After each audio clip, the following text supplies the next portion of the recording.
Makakaupo na po ang lahat. At buksan po muli natin ang ating mga songbook sa song number 300. He Included Me. Song number 300.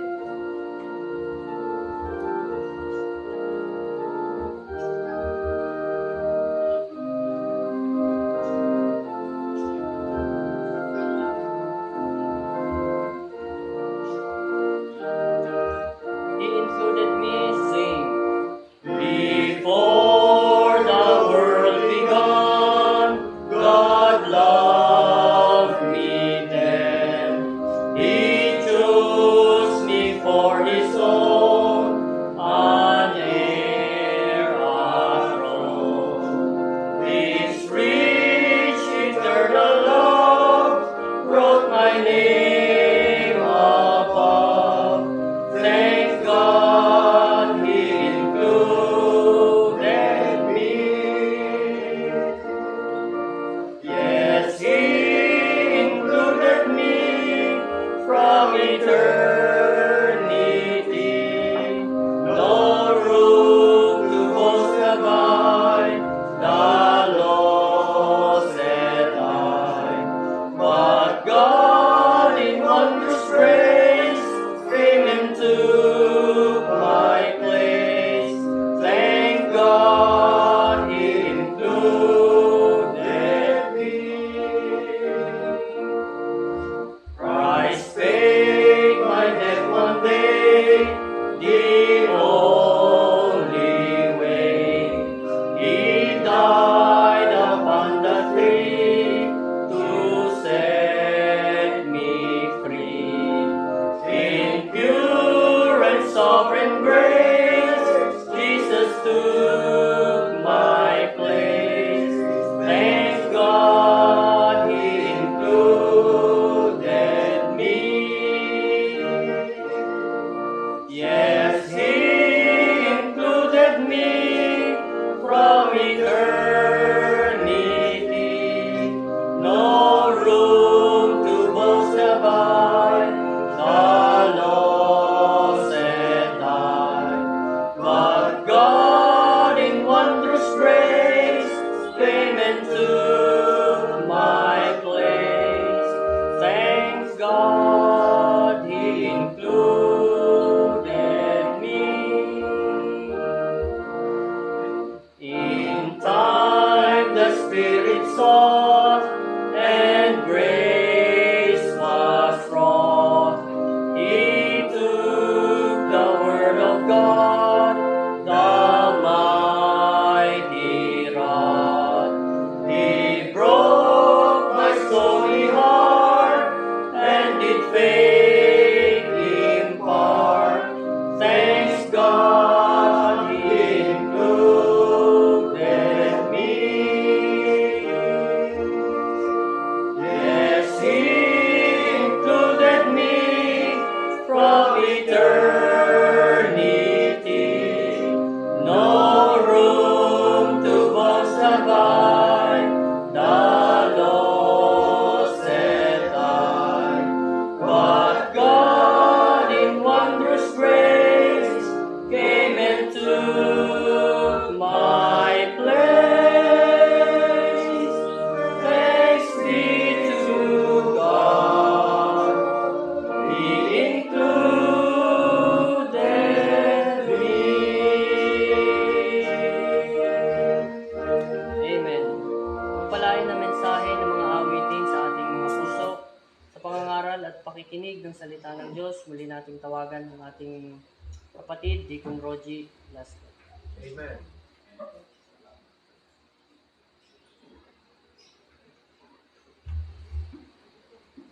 Kung mabiyaya at pagpapala natin sa lahat, nagsitayo po tayo. Buksan po natin ang ating mga Bible sa 2 Peter chapter 1.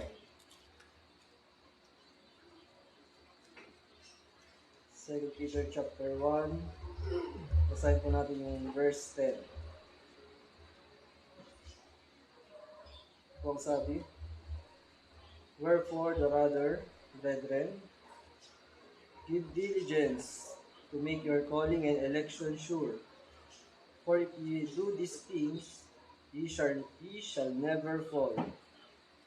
Ang pamagat po natin pag-aaralan ngayong hapon ay the doctrine of unconditional election. Amen. Tayo pong manalangin. Aming Diyos ng langay, kataas-taasan sa lahat, magpangyarihan sa lahat. Aming Ama na nasa langit, marami pong salamat muli, Panginoon, sa inyo pong ibinigay sa amin ang pagkakataon ngayon upang kayo po ay aming paglingkuran, upang kayo po ay aming sambahin sa spiritual katotohanan. Amen.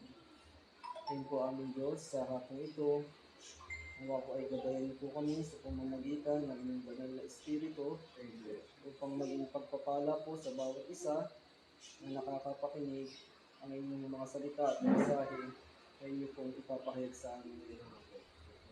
Ngayon po, Panginoon, kahit ito ay aming paulit-ulit na naririnig, nawa ang bawat isa ay hindi magkaroon ng pagsasawa sa inyong mga turo, sa inyong mga doktrina, kasi ang tunay at totoo na inyong ipinasa sa bawat mga iglesia na aming iniingatan at aming itinuturo din sa mga darating pa na panahon, Panginoon.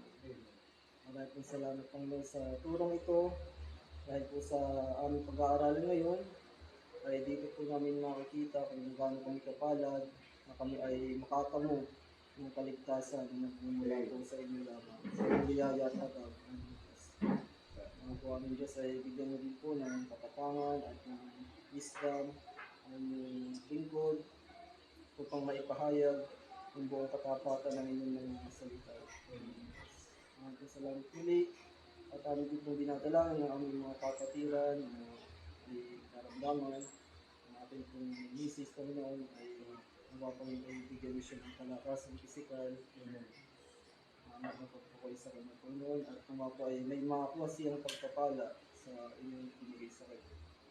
At karamdaman. Maraming po salamat aming Diyos. Ito po ang aming dalangin sa pangalan lamang po ng aming Panginoong Hesus at tagapagligtas. Amen. Amen. Makapagpino po ang lahat.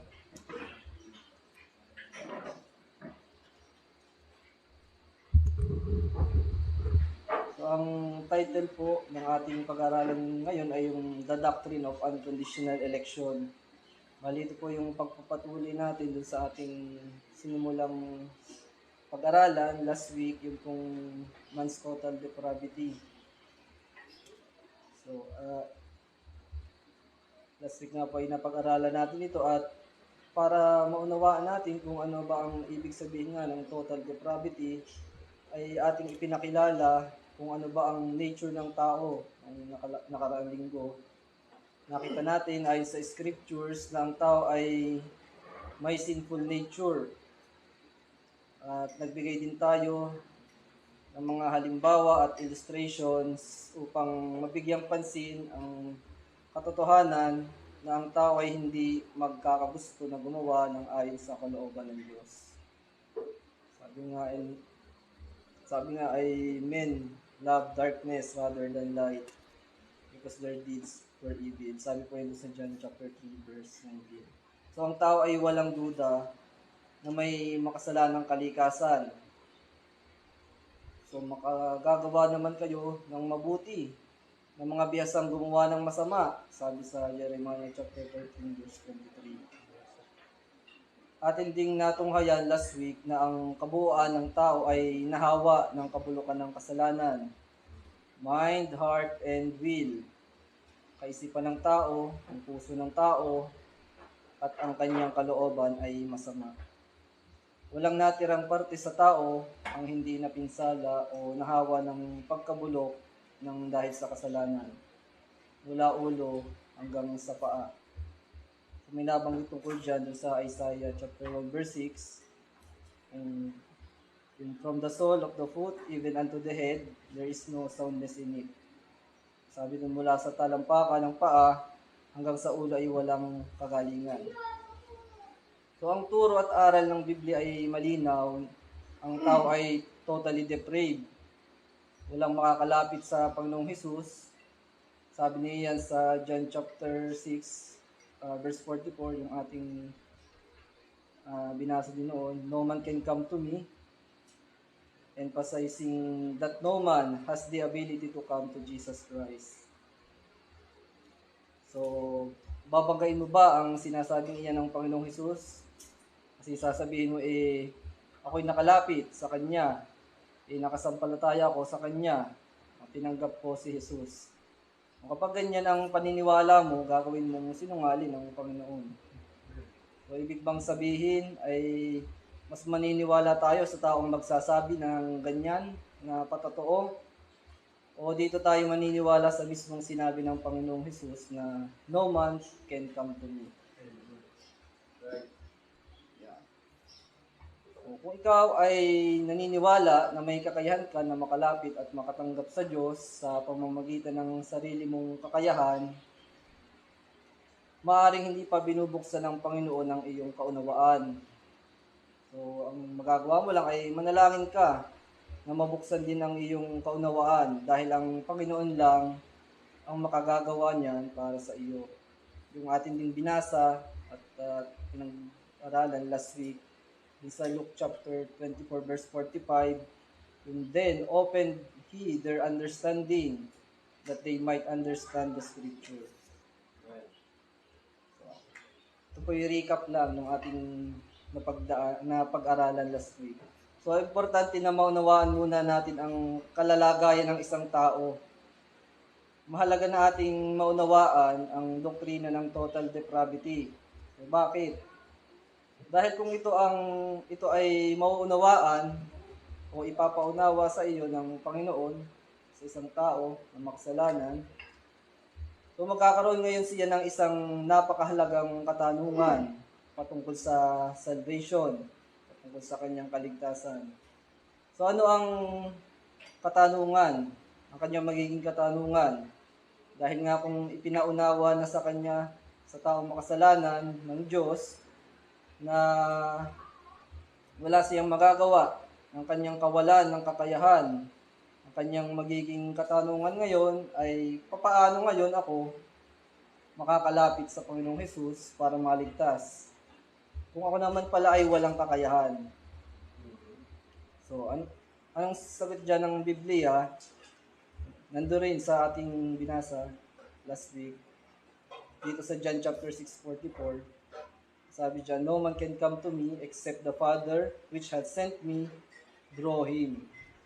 And I will raise him up at the last day. So, ang Father pala ang maglalapit sa isang taong makasalanan. Diyos ang gagawa. So, kukontrahin ba natin yung maliwanag na sinabi ng Biblia? Siyempre hindi. Malinaw ang sabi, no man can come except the Father which hath sent me draw him.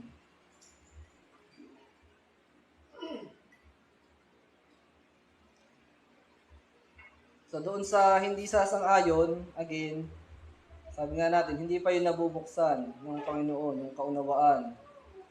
Kaya nga manalangin ka that you might understand the scriptures. At para naman doon sa taong binuksan na ang kaunawaan patungkol dito, nalaman na wala siyang magagawa at ngayon naman ay nalaman na Diyos pala ang gagawa para siya ay makalapit sa Panginoong Hesus.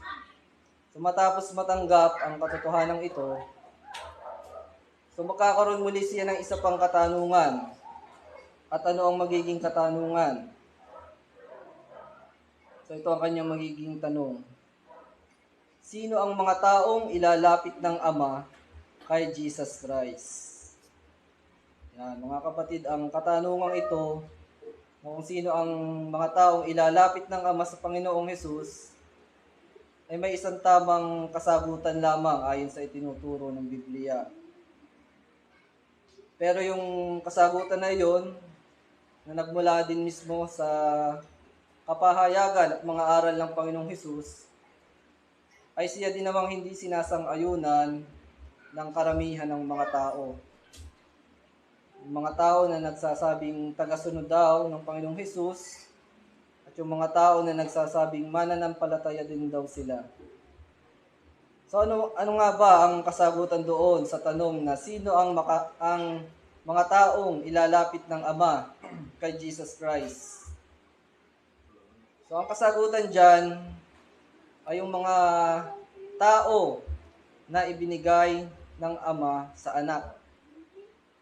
O, yung mga tao na tinatawag din ng Biblia na mga hinirang, o, mga elect, chosen by God to salvation. So ito ang doktrina natin, the doctrine of unconditional election. So, we see mga kapatid, napaka-importante talaga na ipaunawa muna ng Diyos sa isang tao ang patungkol sa kung anong kalikasan meron siya. Dapat ay maipaunawa muna sa iyo ng Diyos ang patungkol sa doctrine of man's total depravity. Bakit?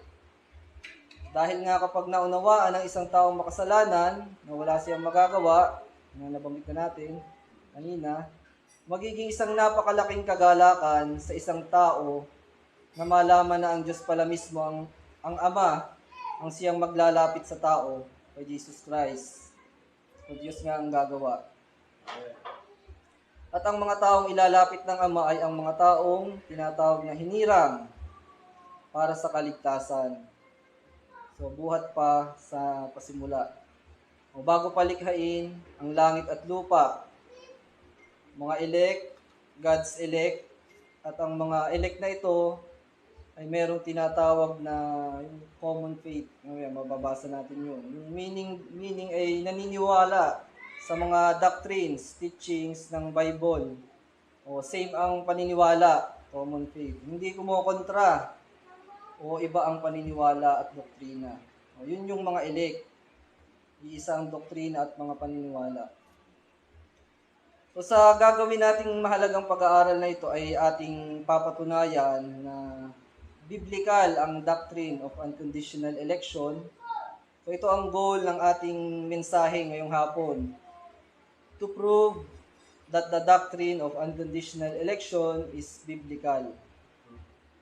At ito ay isa sa mga aral na maingat na ipinapasa at ipinagkakatiwala sa mga tunay na iglesia ng ating Panginoong Hesus. Amen. So, sa pagsisimula natin ay buksan natin ang ating mga Bible sa Titus chapter 1. Titus chapter 1, simulan natin sa verse 1. Basahin po natin. Titus chapter 1, verse 1. Paul, a servant of God and an apostle of Jesus Christ, according to the faith of God's elect. So yun, pansinin natin yung sinabi dyan, yung words na God's elect. Makikita natin dyan sa verse 1, malinaw, na may mga tinatawag na God's elect. Mga hinirang ng Diyos. So ano ba ito? Anong klaseng pagkahirang ba? Ano bang tinutukoy dito ni Pablo na God's elect? Elect para saan? Hinirang para saan? So mamaya mababasa natin ang sagot dyan. Gusto ko ding bigyan din natin ng pansin yung faith na sinasabi dyan sa verse 1. According to the faith of God's elect. So, ang mga elect pala ay may faith. Sabi sa Tagalog, ayon sa pananampalataya ng mga hinirang ng Diyos. So, anong klaseng faith ba iyon? So, tuloy lang po natin ang basa sa verse 1. Paul, a servant of God, and an apostle of Jesus Christ, according to the faith of God's elect, and the acknowledging of the truth, which is after godliness. Sa Tagalog, at sa pagkaalam ng katotohanan na ayon sa kabanalan. So yung mga elect pala, ang may pagkaalam ng katotohanan na ayon sa kabanalan. So ngayon, kung merong ang mga elect na acknowledgement of the truth, which is after godliness, so isa sa mga truth na ito ay yung patungkol sa salvation, patungkol sa eternal life. So tuloy nga natin muna yung basa. Tuloy natin sa verse 2.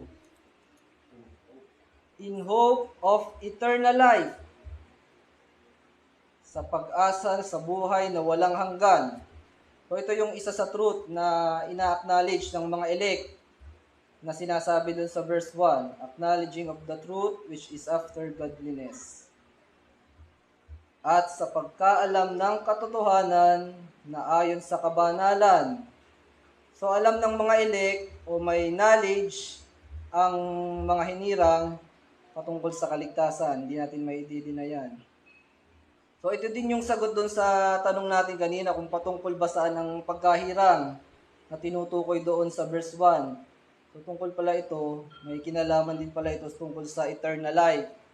So meaning salvation.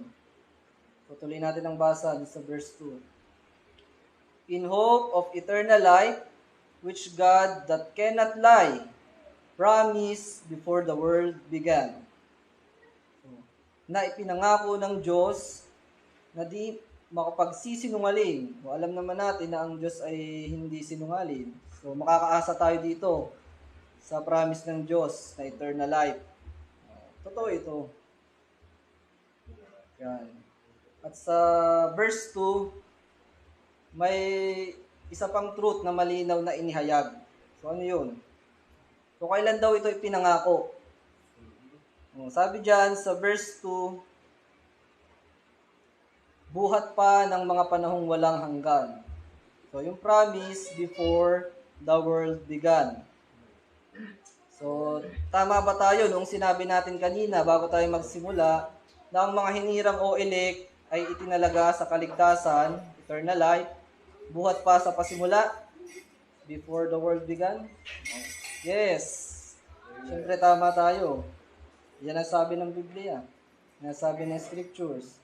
So nakita natin mga kapatid yung doctrine ng election dito sa mga verses na ito, Titus chapter 1, verses 1 and 2. So biblical talaga ang doktrina ng election.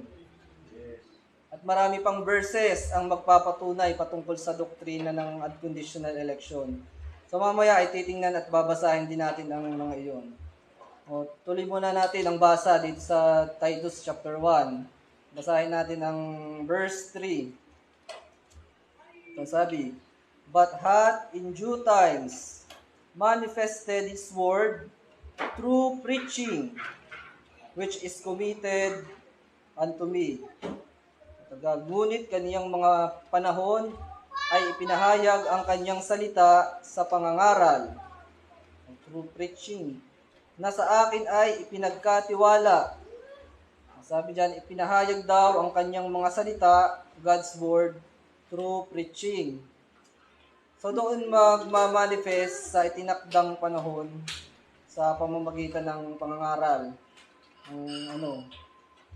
patungkol sa salvation. So sino bang mangangaral dapat? Yun ang magiging isa pa nating tanong. Sino yung dapat mong mapakinggan? Kasi sabi diyan,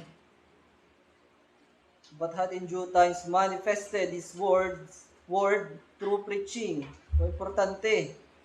Sino dapat yung mapakinggan mo para maipahayag sa isang tao ang mga katotohanan?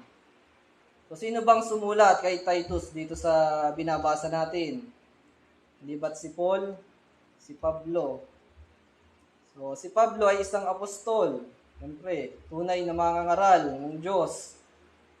So, through preaching ng isang tunay na mangangaral, sabi diyan, doon magmamanifest ang Word of God, o doon sa mga tunay na isinugo na pastor at mangangaral, doon tayo makakapakinig ng tamang aral at doktrina. Yan ang sabi diyan. Bakit? Kasi nga sabi ni Paul diyan sa verse 3, which is committed unto me, na sa akin ay ipinagkatiwala. Pinagkatiwala kay Pablo. Si Pablo ay isang tunay na mangangaral. O sinasabi dito ni Pablo na ang mga aral na itinuturo niya, ang mga preaching niya, ay ipinagkatiwala sa kanya. So meaning, hindi ito ginawa o inimbento ni Pablo. Hindi ito sariling imbentong aral ni Pablo. So, sabi kasi niya, ipinagkatiwala sa kanya. I mean, may may pinagmulan, meaning ipinasa sa kanya. Yung tawag natin dyan ay yung succession of truth. So, tayo ay naniniwala din sa doktrinang yan, succession of truth. So, ipinagkatiwala, ipinasa daw kay Pablo ang aral. So, kanino nagmula ang aral? So, tuloy natin ang basa sa verse 3. Simulan ulit natin. But hath in due times manifested His word through preaching, which is committed unto me. Nagkatiwala sa Kanya. Sino nagkatiwala? According to the commandment of God, our Savior. So, ayon sa utos ng Diyos na ating tagapagligtas. Sino bang tagapagligtas? Di ayon daw kay Jesus Christ. So, yung sinasabi ni Pablo sa verse 1, na may mga elect na pinangakuan ng eternal life ay aral na ipinasa sa kanya, succession of truth, at ipinagkatiwala kay Pablo na siya namang itinuturo niya na kanyang ipinipreach ay galing daw kanino? Ayon sa utos ng Diyos na ating tagapagligtas, according to the commandment of God, our Savior. So galing sa Diyos, yung ipinapasang turo, galing sa Panginoon, yung aral patungkol sa election, na may kinalaman din sa eternal life, salvation. So, ganito lang yan. Kung ang isang tao pala ay hindi naniniwala na may itinalaga para sa kaligtasan, na may mga elect before the world began, so ang tao palang hindi sumasang-ayon sa doctrine of unconditional election, ay mismong sa Diyos kumukontra. Hindi sa ating iglesia siya kumukontra. Doon mismo sa nagpasa kay Pablo. Sabi diyan sa binasa natin, na nagpasa ay ang Diyos, ang Panginoon na tagapagligtas. So iba ang kanilang paniniwala. Ibig sabihin, iba yung kanilang pananampalataya, ibang faith ang meron sila. So yung kayang faith nila na kontra sa salita ng Diyos, may kakayahan kaya yun na maligtas sila sa kanilang faith na yun? Kasi iba, hindi siya yung common faith. Sabi ni Pablo, mamaya basahin pa natin yan. So anong ibig kong sabihin? Di ba yung mga sumasamba, ito example, yung mga sumasamba sa rebulto ay may faith. So meron silang pananampalataya. So yun bang faith nila, saving faith ba yun? So kung sa Biblia tayo magbabatay, yung faith nila, yung mga sumasamba sa rebulto, siyempre ang sagot ng Biblia dyan, hindi yun nakakapagligtas. Karumal-dumal pa nga yun Abomination yun sa Diyos. So ngayon, babalik tayo dun sa tanong natin. Yung faith ba na isang tao, kapag kontra sa salita ng Diyos, tungkol sa election, ligtas kaya yung taong yun? Dun sa kanyang faith na yun? Kayo na ang mag-decide base sa sinabi ng Biblia. So, paano kung isang tao, kinukontra nga yung sinasabi ng Word of God na may mga elect before the world began, at yung aral na iyan ay ipinasa through preaching, ipinagkakatiwala, sabi nga ni Paul, committed unto me, so according to the commandment of God. So kung yan ay kokontrahin ng isang tao, so malinaw, hindi natin sila kapareho ng paniniwala. Siyempre, iba yung kanyang faith. So kapag ganyan, delikado pala ang taong kontra sa doktrina ng eleksyon. Kasi yun ang sabi, yun ating naging pag-aaral dito sa mga binasa natin. Sa Bible mismo nagmula yan, conclusion na yan. So sabi kasi dito sa verse 4, o nabanggit kasi dito sa verse 4, sabi ni Pablo, sabi ni Pablo, si Titus ay anak niya sa pananampalataya. Ay, anong klaseng pananampalataya nga yun? Ang kapareho niya ng pananampalataya si Titus. Ang tawag ay common faith. So, hindi ka iba. Meaning si Titus, tulad ni Pablo, naniniwala na may mga elect para sa kaligtasan. Kasi nga silang dalawa ay may common faith. Basahin nga natin yung verse 4. Titus chapter 1 verse 4. To Titus, mine own son, after the common faith. Yun yung sinasabi natin. Common faith. Iisa ang paniniwala. Doon sa verse 1, 2, and 3 na binanggit, malinaw doon, may elect, may in hope of eternal life regarding salvation. Before promise, before the world began. So, ayan yung mga common na kinokontra na hindi pinaniniwalaan. Yung mga hindi naniniwala sa eleksyon. So, sabi dito, si Titus at si Paul, silang dalawa ay may common faith. Grace, mercy, and peace from God the Father and the Lord Jesus Christ our Savior. So, we see mga kapatid, common faith, hindi iba. At kaya hindi na iba, dahil nga ay ipinapasa yan, succession of truth concerning the doctrine of unconditional election. So, bali, yun ang ipinasa ni Pablo kay Titus. So, ipinagkatiwala ng Panginoon kay Pablo, tapos ipinagkatiwala naman ni Pablo kay Titus. So, talagang may pattern. Hindi talaga dapat mababago. So, ito yung aral nila ito yung pinaniniwalaan natin. Paano ngayon yung mga nagsasabi na mali daw yung hindi daw tama? Saan kaya galing yung kanilang conclusion na yan? So, yung aral o doktrina na yan ay pinapasa, yung tulad ng doctrine of total depravity, yung doctrine of election, unconditional election, yan ay ipinapasa sa bawat tunay na iglesia ng Panginoon throughout the ages. Yun nga, tawag natin, succession of truth.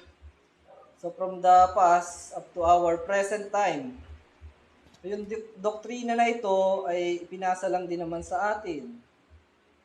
Tinuro din lang naman ito sa atin at ipinagkatiwala sa atin. So mapalad tayo at tayo ay kabilang dito sa tunay na iglesia ng Diyos. Tunay na iglesia ng Diyos na buhay, haligi at suhay ng katotohanan. Pillar and the ground of truth, of the truth.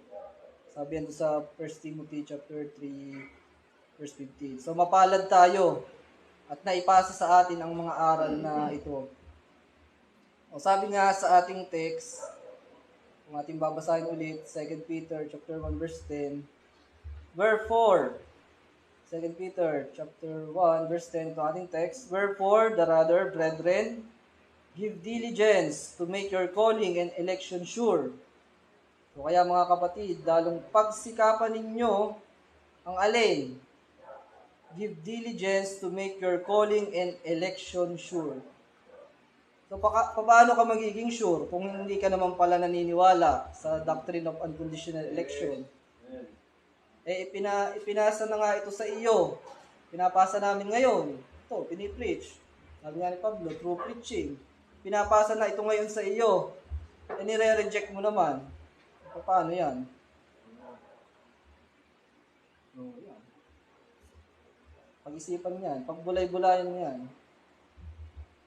At this point, mga kapatid, malinaw na merong turo, aral, o doktrina patungkol nga sa eleksyon. Sabi nga din natin kanina, hindi mo ito mapapaniwalaan kung doon pa lamang sa doktrina ng total depravity ay hindi ka na maniniwala.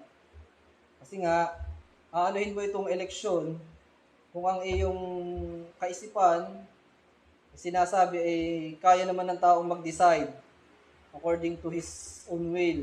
Yan, yung doktrina ng free will. Yung mga naniniwala sa doktrina ng free will, sila din yung mga tao na hindi naniniwala sa eleksyon. Kalimitan, ganoon.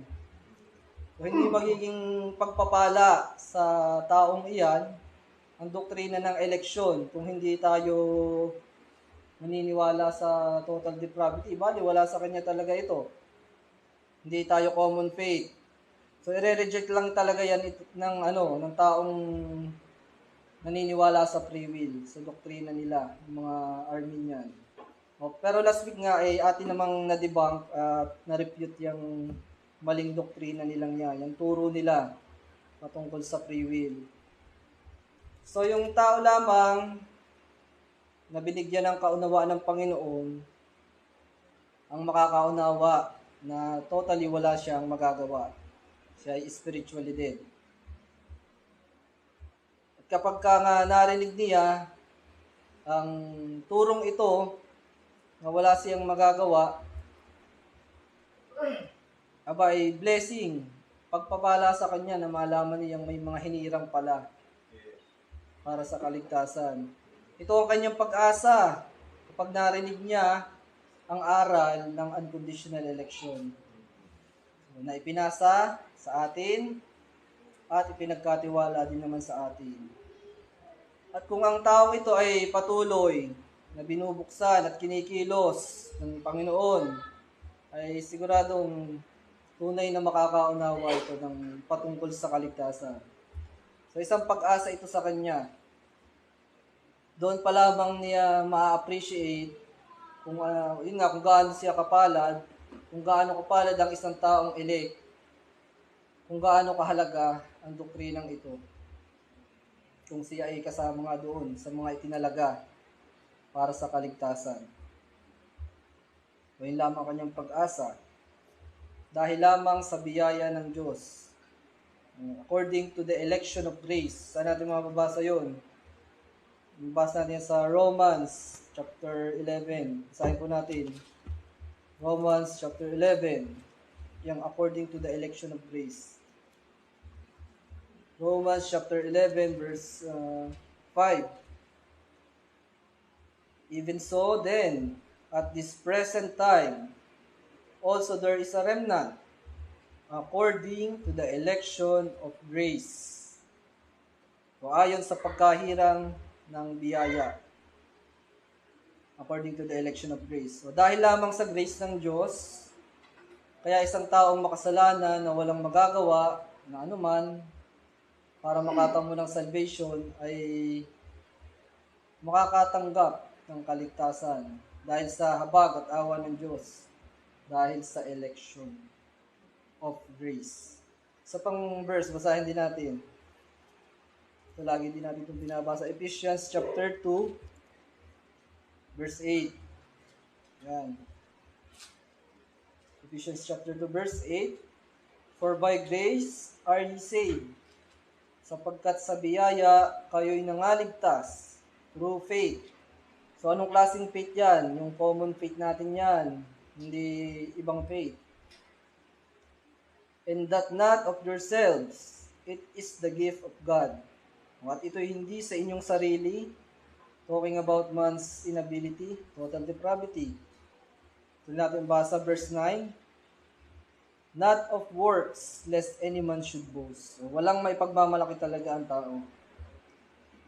Now, we see mga kapatid, malinaw ang mga aral ng Biblia. So, masasabi talaga natin na tama ang ating mga doktrina base sa mga binasa natin at pinag-aralan. At dahil nga ito din ay siyang ipinasa sa atin, kaya hindi na iba. So, bigyan din natin ng pansin ng mga kapatid yung prayer ng ating Panginoong Hesus doon sa John chapter 17. At dito magpapabalik-balik tayo sa John at sa Titus. Ating pagko-compare ito. So John chapter 17.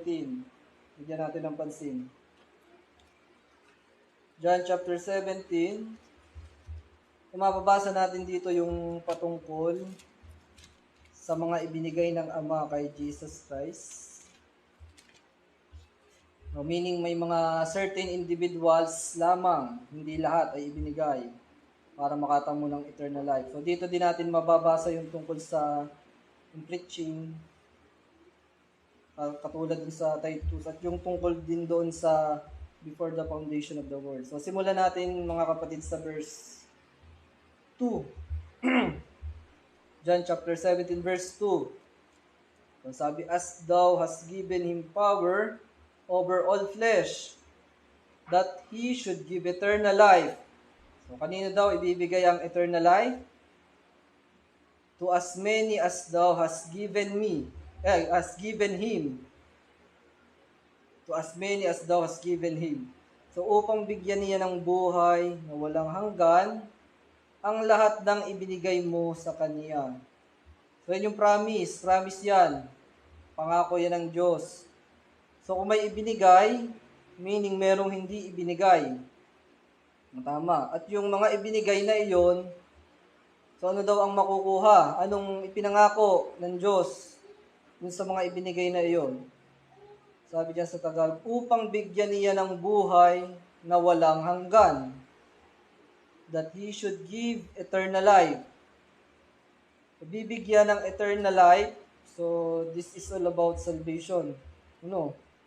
At yung mga ibinigay ng Ama kay Jesus Christ, syempre, yung mga ibinigay na yun yung mga mananampalataya, mga elect. Ang mga iyon ay meron silang, syempre, faith. So, tingnan nga ulit natin yung ipinasang aral ni Pablo kay Titus at i-compare. Titingnan natin kung iba ba dito sa panalangin ng Panginoong Hesus concerning eternal life, election. So, balik tayo doon. Basahin ulit natin yung Titus chapter 1. Simula ulit natin sa verse 1. Compare natin. Diba kasi nga sabi ni Pablo, ito ay pinagkatiwala sa kanya ng Diyos. So tingnan natin kung nabago ba o may pagkakaiba ba sila dun sa prayer ng Panginoon. So ito, simulan natin dun sa verse 1, Titus chapter 1, verse 1. Paul, a servant of God and an apostle of Jesus Christ, ang mananampalataya. Apostol pa si Pablo. According to the faith of God's elect. So, merong faith. So, anong klaseng faith? Again, yung faith of God's elect. Tuloy ang basa.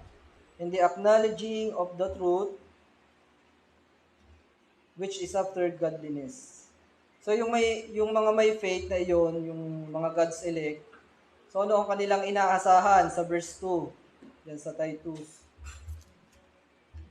Anong inaasahan nila? In hope of eternal life, which God that cannot lie, sa pag-asa sa buhay na walang hanggan, na ipinangako ng Diyos na di makapagsisinungaling. So pareho, walang pagkakaiba yung itinuturo ni Pablo concerning the elect, yung mga ibinigay ng Ama, at eternal life, salvation. Walang pagkakaiba sa sinasabi ng Panginoong Hesus, na at itinuro niya kay Pablo. So balik tayo dito sa John, sa prayer ng Panginoon, John chapter 17, verse 6.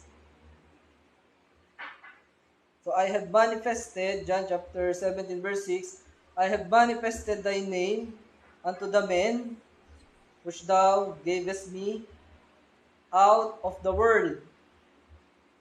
So sa mga tao na ibinigay mo sa akin mula sa sanglibutan. So, mga taong galing sa sanglibutan. Meaning, hindi talaga lahat ng nasa sanglibutan. So, elect. Galing sa sanglibutan. So, sa madaling sabi, mga God's elect. Tuloy natin ang basa. I have manifested thy name unto the men which thou gavest me out of the world. Thine they were, and thou gavest them me. Talagang binibigyan dito ng Panginoong Hesus ng dito sa kanyang prayer yung may ibinigay ang Ama sa kanya. Hindi talaga lahat. Inuulit niya eh. So yung mga taong ibinigay ng Ama, ano daw gagawin? Tutuloy natin ang basa. And thou gavest them me, and they have kept thy word. At tinupad nila ang iyong salita. So, ano ang sabi doon sa Titus chapter 1 verse 1? God's elect, they are acknowledging of the truth.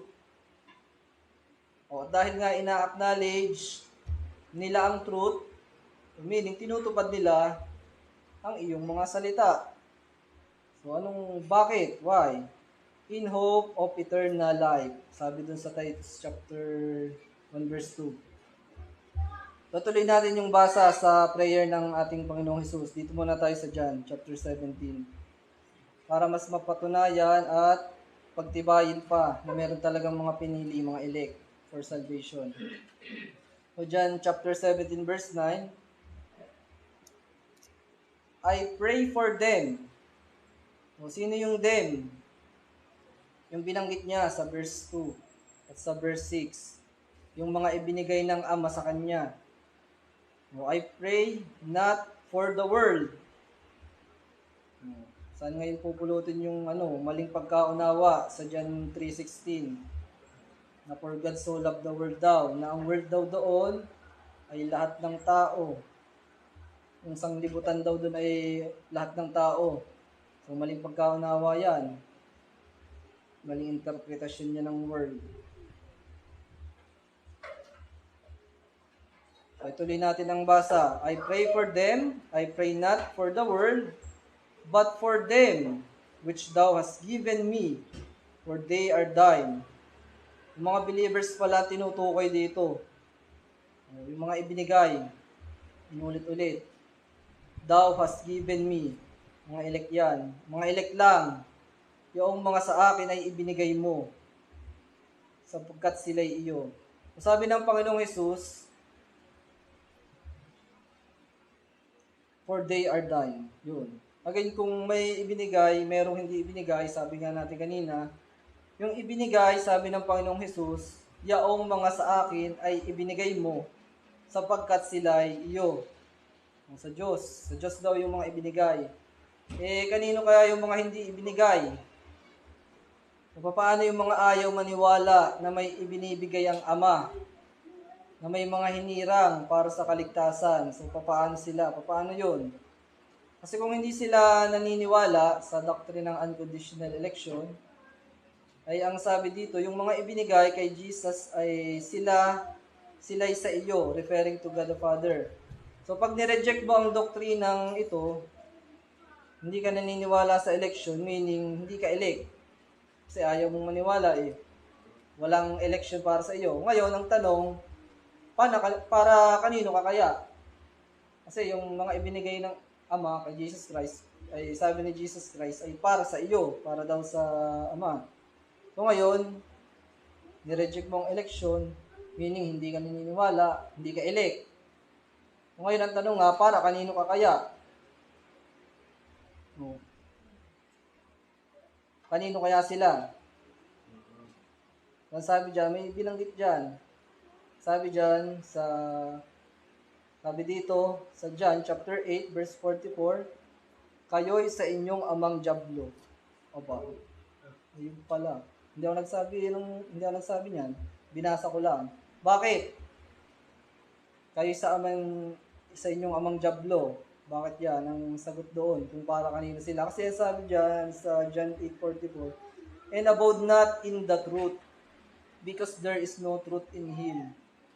Wala ka sa katotohanan. Katotohanan itong ipinapahayag.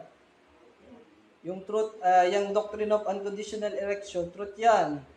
Di ba nga ipinasa yan ni Jesus Christ, ipinagkatiwala kay Pablo. So truth yun. Tapos pinasa ni Pablo kay Titus. So ngayon, nakarating na dito sa atin, dito sa Pilipinas yung turong yan. Dito sa tunay na iglesia, dito sa San Pablo. So ngayon, hindi ka maniniwala. Hindi wala sa iyo ang truth. So kanino ka kaya? Doon ka sa iyong amang Diablo. So, ang hirap pala talaga kapag mali ang aral o doktrina na naituro o naipasa sa isang tao. Magkakamali ka talaga ng pagkaunawa.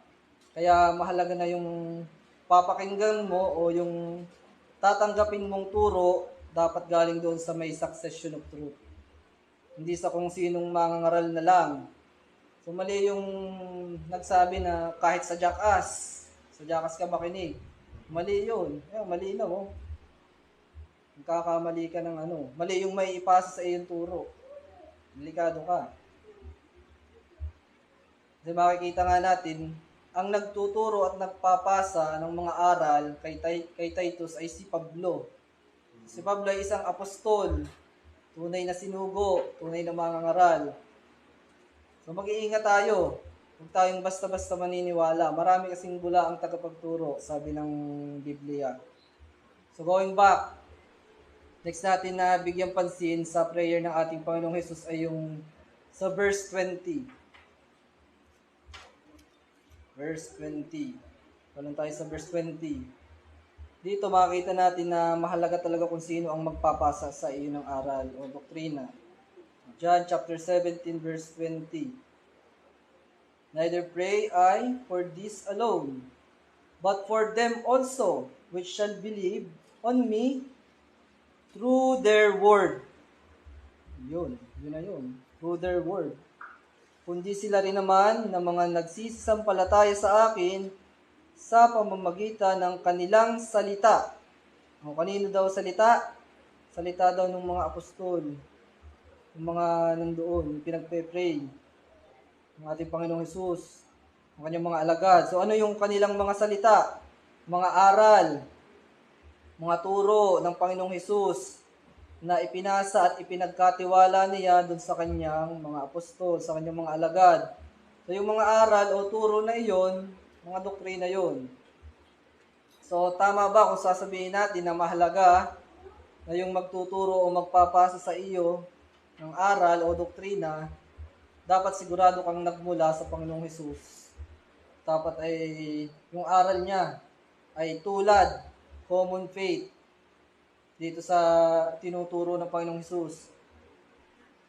Na may election, may ibinigay ang Ama, may pinili para sa kaligtasan. Siyempre mahalaga. Ngayon so far ay sa mga binasa natin sa Titus chapter 1 at dito sa John chapter 17, napakalinaw na meron talagang election of individuals to salvation. Tama yung doctrine ng unconditional election. So makikita nyo yung nabanggit dun yung true preaching. May nabanggit din sa Titus eh. May nabanggit din yung sinabi ng Panginoong Hesus na through their word. So ano ba yung word nila? Di ba nagtuturo din sila? So walang pagkakaiba. So kanino tayo ngayon maniniwala? Doon sa nagre-reject ng doctrine of unconditional election o doon sa mga nagtuturo ng doctrine of unconditional election? Going back, basahin nga ulit natin yung John chapter 17 verse 20. Neither pray I for this alone, but for them also which shall believe on me through their word. So through their word, they shall believe. Yung mga elect. So, paano yung ginawa ni Paul kay Titus? Nung sinabi diyan ng Panginoong Hesus through their word, sa pangangaral, through preaching, so mahalaga talaga na kung sino yung mangangaral, dapat ay sinugo ng Diyos. So doon natin yun mababasa sa sa Titus chapter 1. Di ba sabi natin kagaya, walang pagkakaiba. Basahin natin para balikan ulit natin yung Titus chapter 1 verse 3. Para patunay na walang pagkakaiba. Ito sabi, Titus chapter 1 verse 3. But hath in due times manifested His word through preaching. Through preaching. Nakita natin walang kaibahan. Yung sa prayer ng Panginoong Hesus na through their words, meaning through dun sa kanilang mga preaching, at yung itinuturo o ipinapasa ni Pablo kay Titus na through preaching, yung tinuturo niya. But hath in due time manifested His word through preaching. Concerning the doctrine of unconditional election through preaching. So, bigyan din natin ng pansin yung word na manifested diyan sa verse 3 ng Titus chapter 1. But hath in due times manifested His word through preaching. Yung manifested, ipinahayag. So, doon sa prayer ng Panginoong Hesus, nandoon din yung word na manifested. Kung inyong matatandaan, yung sa binasa nating nauna, sa John chapter 17 verse 6, ang basahin ulit natin, balikan ulit natin, para ipakita na pareho, walang pagkakaiba yung itinuturo ni Paul kay Titus. John chapter 17 verse 6. I have manifested thy name unto the men which thou gavest me out of the world. Manifested. So doon lang talaga magmamanifest sa mga taong ibinigay ng Ama sa anak. Doon lang talaga sa mga elect may ipapahayag ang katotohanan. Sila lang talaga ang makakatanggap o makakaunawa sa doktrinang ito. O kaya naman yung mga nagre-reject, hindi talaga sila elect. Kung hanggang sa huling hininga nila ay paninindigan nila yan. That will be the conclusion.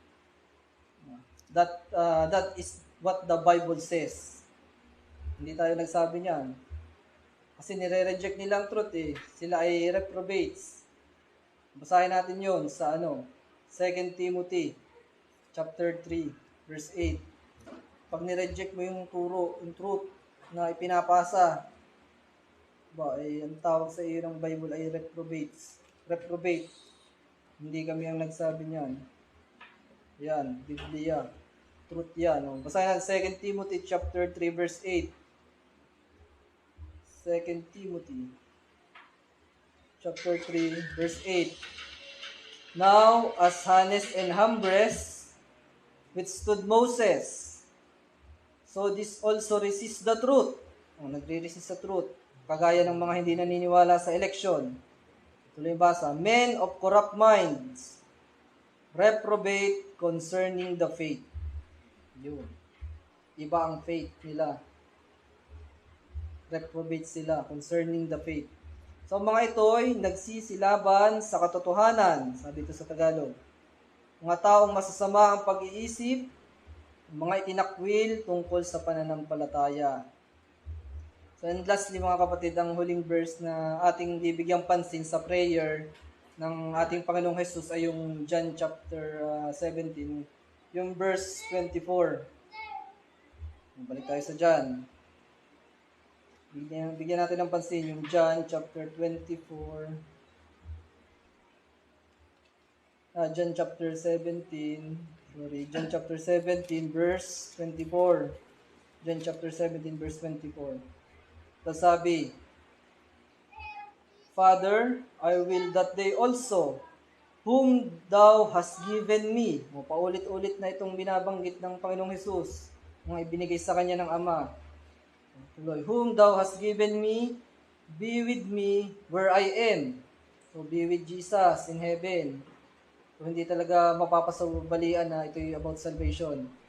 Tuloy ang basa. Be with me where I am, that they may behold my glory, which thou hast given me, for thou lovest me before the foundation of the world. Sabi dito sa Tagalog, bago natatag ang sanglibutan. Sabi dito, yung love ng Ama ay Jesus Christ, sapagkat ako yung inibig bago natatag ang sanglibutan. So kapareho din ito sa pangako ng Diyos na eternal life para dun sa kanyang mga hinirang. Sabi ko, before the world began, na siyang ipinapasa na turo at ipinagkakatiwala ni Pablo kay Titus. So tingnan nga natin yun. Same sila. Before the world began, so, pinagkatiwala ni Pablo yung turong yun. Sa Titus chapter 1, verse 2. Balik tayo doon. Tungkol dyan sa, bibigyan natin pansin yung word na sinabi ng Panginoong Jesus sa kanyang prayer before the foundation of the world. So, ito, Titus chapter 1, verse 2. In hope of eternal life, which God that cannot lie, promise before the world began. O saying, before the foundation of the world, sabi ng Panginoon, before the world began, sabi sa sulat, o dun sa sulat ni Pablo pa kay Titus. O same point of origin. Before the world began. Walang kaibahan. So there is no doubt na meron talagang katuruan. O Totoo talaga yung unconditional election. Consistent ang Bible sa pagpapahayag ng katotohanan na ito. At naging consistent din naman ang tunay na iglesia ng Panginoon sa pagpapasa ng katuroang ito throughout the ages. Kaya nga naipasa din ito sa atin, nakarating ito sa atin. Mapalad tayo. Ito din ang siyang ipinapangaral sa atin ngayon. Itong doktrina ng total unconditional election.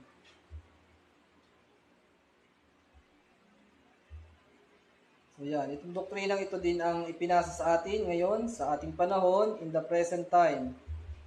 Siya din naman ang ipinapasa at ipinagkakatiwala natin sa mga kapwa natin mga hinirang ngayon at sa mga darating pang panahon, succession of truth. So napakapalad talaga natin, mga kapatid. Dito lang 'yan sa tunay na iglesia ng Diyos na buhay. Haligi at suhay ng katotohanan. So nakakalungkot na isipin, nakakalungkot kahit napakaraming nagsasabi na sila daw ay born again, sila daw ay Christian, mga mananampalataya ng Panginoong Hesus. Pag tinuro mo itong tungkol sa doctrine of unconditional election, so instantly ay inire-reject nila. At kung ano-ano pang sasabihin, minsan pa nga ay sasabihin ay doktrina daw ng demonyo, yung doctrines of grace, yung kabuuan. Hindi na dapat tayo magulat sa mga taong ito, sa mga ganyan, ang reaksyon. Sabi nga ni Pablo doon sa sulat niya kay Titus, sapagkat may maraming mga suwail na mapagsalita ng walang kabuluhan at mga magdaraya. Babasahin natin yun sa verse 10. Titus chapter 1, verse 10. Huwag tayo magulat, meron talagang mga ganyan, hindi na mawawala. So, for there are many unruly and vain talkers and deceivers, especially they of the circumcision. So, yung mga nakikiborn na din dyan. 11. Whose mouth must be stopped, na ang kanilang mga bibig ay nararapat matikom. Who subvert whole houses, ang mga taong nagsisipang gulo sa buong mga sangbahayan. Teaching things which they ought not, na nagtuturo ng mga bagay na di nararapat. Yan yung mga doktrinang mali. Tinuturo. For filthy lucre's sake, dahil sa mahalay na kapakinabangan. Sabi sa Tagalog. So, pera-pera lang. So, magtuturo talaga ng mga di nararapat ang mga maling simbahan. Yung mga nakikiborn again. Yung mga nakiki-Christian. Nakiki-Baptist. Kasi nga kung ang ituturo nila ay yung truth, tulad ng total depravity, election, yung buong doctrine of grace, in general, kapag yan ang itinuro nila, hindi sila dadami. Bakit? Kasi nga ay ayaw ng tao dyan. Kapag hindi sila madami, malit ang income nila, yung filthy lucre, yun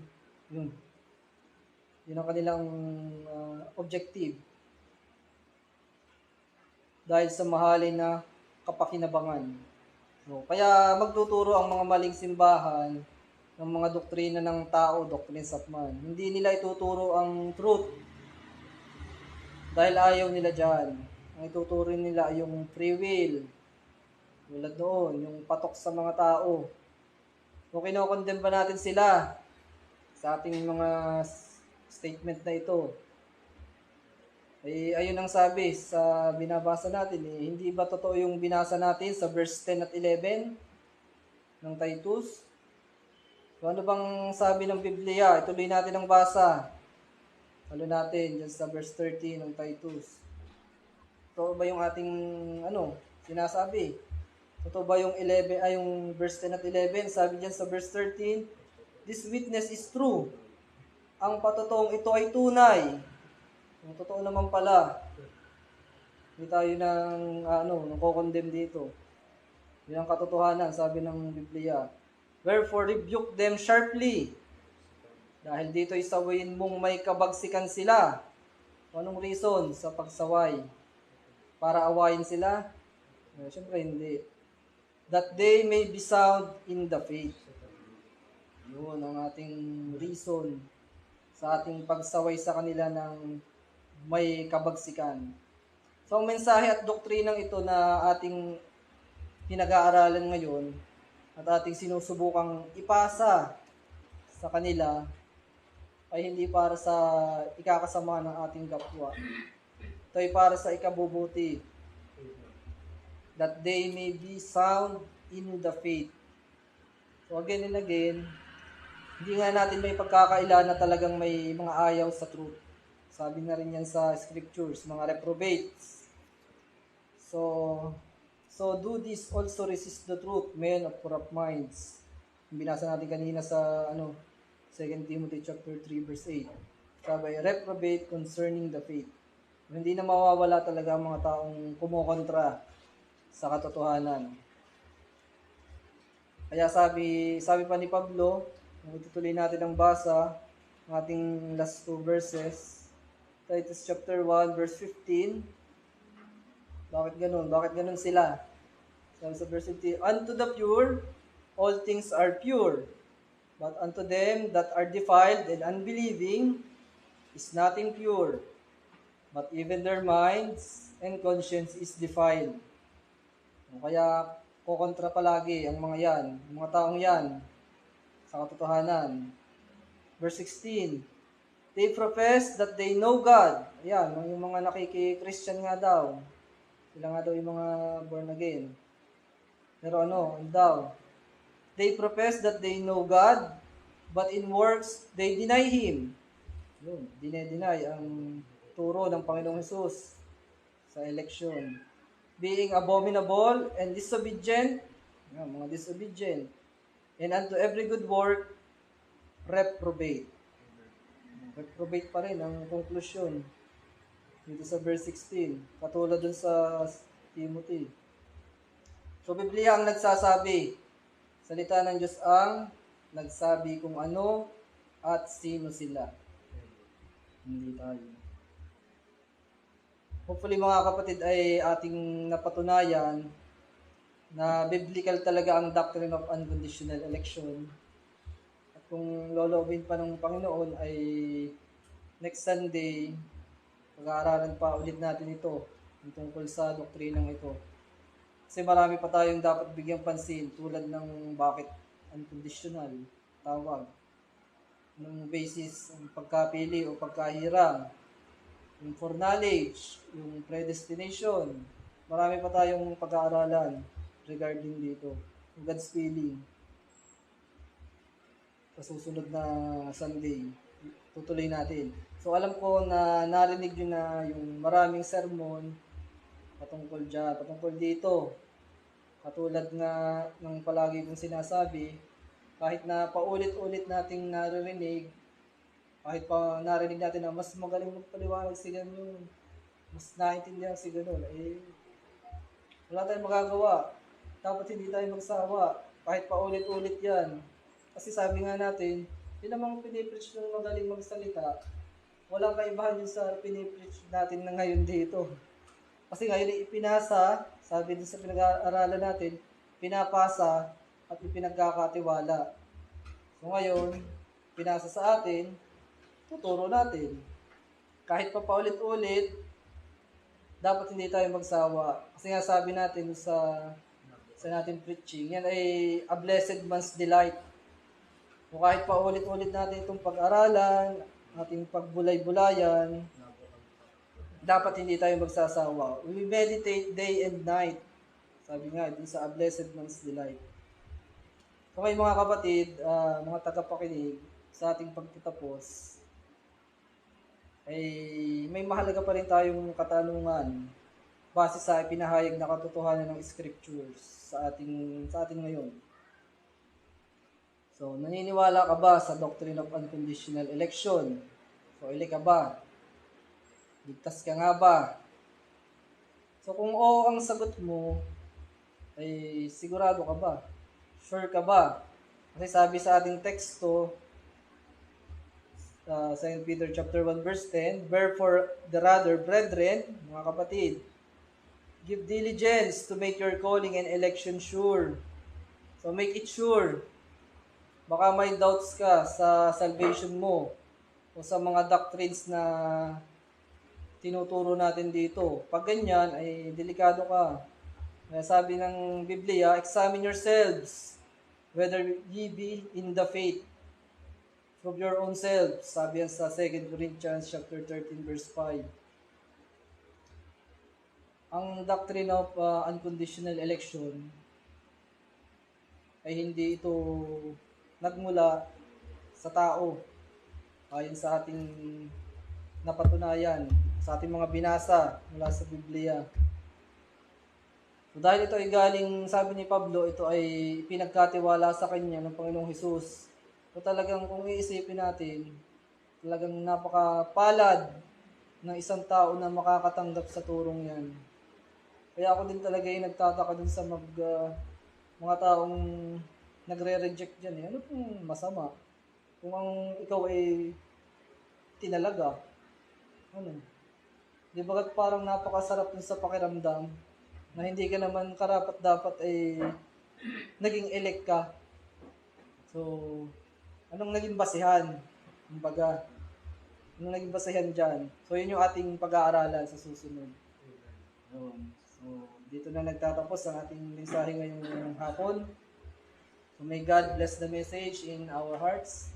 Tayo po ay lumuhod at manalangin.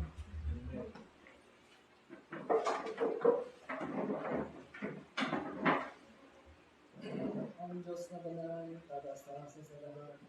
Ang iyong mga nasa langit. Maraming salamat dito sa katuruan ito. Nawa po ito ay naging pagpapala sa amin. Talaga pong dito sa unconditional election, na doktrinang ito, na inyong pinagkatiwala at itinuro sa aming Panginoon. Talaga pong dito namin ma-realize kung gaano kami kapalad talaga, Panginoon. Kami ay nakabilang sa inyong mga pinili. Nakikita namin, Panginoon, sa aming paligid na marami ang hindi sumasang-ayon sa turong ito. Nakakalungkot man, pero ito po ang inyong kalooban. Ang tangi lamang po namin magagawa ay subukang ipaunawa sa kanila. Pero talagang, Panginoon, tanging kayo lamang po ang makapagbibigay ng kaunawaan sa mga tao ito. Lalo na sa aming mga mahal sa buhay, sa aming mga kapamilya. Kayo lamang po, Panginoon, tayong makakapagpaunawa sa kanila ng mga doktrinang ito, ng doctrines of grace, Panginoon. Sa pamamagitan ng pagkaunawa nila, Panginoon, din sa doctrines of grace, Panginoon, ay ito ang magbibigay sa kanila ng tamang kaisipan patungkol sa inyong ginawang sakripisyo din sa krus ng Kalbaryo. Makakaalam sila ng tamang gospel, Panginoon. Malalaman nila kung para kanino kayo, Panginoon, nagbigay ng inyong buhay. Lumana kayo ng dugo para lamang sa inyong mga elektra ng Diyos. Mga Panginoon, na inyong loobin na sa susunod na linggo ay may pagpatuloy ang isa pang mensahe patungkol dito. Nawa ay tulungan ninyo ang lingkod at makapaghanda sa mga darating pang araw. Kahit sa inyo lang po kami maasahan ng Diyos. Tingin po na kayo tinignan. Yung Diyos sa aming pong pagsamantalang pag-iwalay, ingatan niyo po yung bawat isa, makauwi at makarating sa kanyang mga tahanan.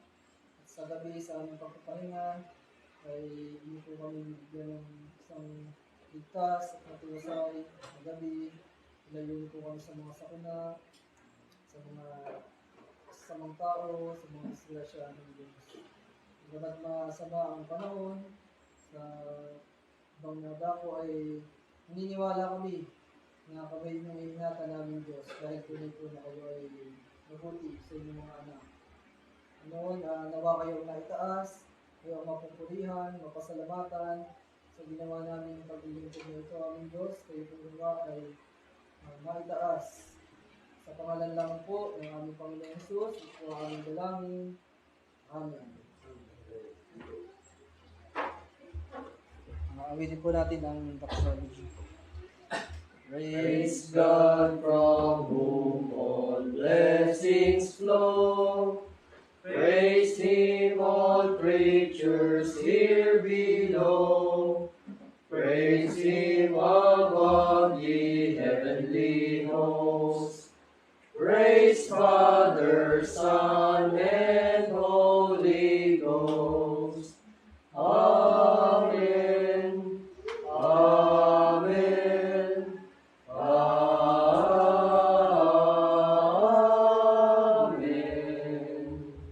Magandang gabi po. Maraming salamat. God bless.